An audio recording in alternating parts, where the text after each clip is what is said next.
Et c'est l'heure de retrouver nos balades touristiques et gourmandes avec Vanessa Za et Marion Sauveur. Donc on commence avec vous, Vanessa. Direction le Portugal, donc ce matin, si j'ai bien compris, et plus précisément la région de l'Alentejo, c'est ça ?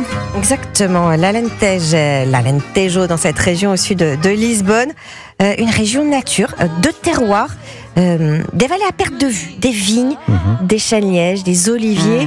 Je vous conseille justement de commencer par vous enfoncer dans les terres, d'aller voir des petits villages. J'aime beaucoup ceux de Évora et Elvas, des petits bijoux d'architecture classés au patrimoine mondial de l'UNESCO. Évora vaut déjà le détour, rien que pour son plan de rue. Il ressemble à une toile d'araignée. On marche sur des pavés qui ont des millions d'années. C'est une ville historique, puisque les Romains, les musulmans, les catholiques s'y sont succédés. À voir donc son temple romain, sa cathédrale et sa chapelle des Eaux. Voilà, Os, la plus grande du pays. Alors c'est vrai que ça surprend, mais c'était monnaie courante en Europe au XVIIe et XVIIIe. C'est vrai que c'est très impressionnant. Et si on va du côté du littoral, Vanessa, il y a de belles plages. Oui, c'est pour ça que pas mal de personnalités, comme la famille royale de Monaco, le Boutin, qui a d'ailleurs ouvert un hôtel, le Vermelho à Melides, aiment y venir, parce que c'est pas bondé. On reste caché. Je vais vous donner 3 coups de cœur. Comporta, au sud de Lisbonne, si vous optez pour du chic. Là, j'ai l'hôtel pour vous. La Quinta de Comporta, voilà, face à des rizières. Le plus dans cette zone, à Craia, c'est que vous allez apercevoir des dauphins chaque matin autour de 11h.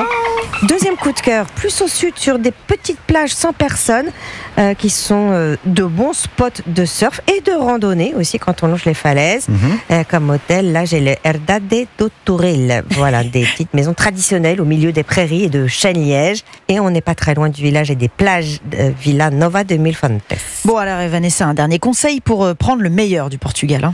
Il faut profiter de la douceur de vivre à la portugaise dans l'arrière-pays, se promener dans les villages comme Odeixo ou Algesur. À Odeixo, les petites maisons sont blanches, passe à la chaux, la ville a la forme d'un escargot. Et là-bas, on s'arrête en terrasse, on prend un petit alcool de cerise, avec modération, en fin de journée sur la place du village, quand tout est endormi, au milieu des collines, avec le vent, de la côte qui souffle légèrement. Et pour l'hébergement, on choisit forcément voilà, des posadas, des chambres d'hôtes, soit dans les hospitalages ou les quintas. Eh ben, dites-moi, c'est un sacré programme. Vous connaissez déjà, vous Lionel, vous adorez le Portugal. Merci Vanessa Za. Marion Sauveur, c'est à vous pour votre produit de saison. Alors aujourd'hui, un vrai légume d'été. Vert, jaune, orange, rouge, violet, rondouillard ou allongé, c'est une variété de piment doux. C'est donc le poivron. Est-ce que vous savez d'où il est originaire ? Écoutez, non. À l'origine, il poussait en Amérique centrale. Il est arrivé en Europe au XVIe siècle grâce à Christophe Colomb. Il existe 3 grandes typicités de poivron. Le 3 quarts long très allongé, le demi-long un peu moins allongé et le carré court beaucoup plus petit et plus charnu qui est parfait pour farcir. Alors une suggestion de recette justement pour cuisiner le poivron aujourd'hui. En tempura, on commence par préparer la pâte en mélangeant de la farine, de la maïzena, la levure chimique et l'eau gazeuse. On réalise ensuite les lamelles de poivron et on les trempe dans la pâte. Il faut qu'elle les enrobe bien. On les plonge dans une huile d'olive bien chaude pendant quelques minutes jusqu'à ce qu'ils soient dorés. Et un petit peu de fleur de sel, du paprika. Il n'y a plus qu'à croquer dedans. Miam. Chaque jour de l'été, du coup, vous nous donnez une belle adresse où déguster le produit du jour. Où est-ce qu'on va ? On part dans le nord, chez Arborescence à Croix, c'est près de Lille. Le chef Félix Robert réalise un coulis de poivron jaune qui accompagne des tentacules de seiche de la Côte d'Opale, grillés et marinés à l'ail. C'est un plat tout en douceur. Excellente adresse, effectivement. Allez, une autre adresse justement, Marion. Chez Bayetta à Paris, le restaurant de la chef Julia Sedevjian, elle grille des poivrons pour accompagner un thon blanc. Il est servi avec des tomates confites et des amandes fraîches.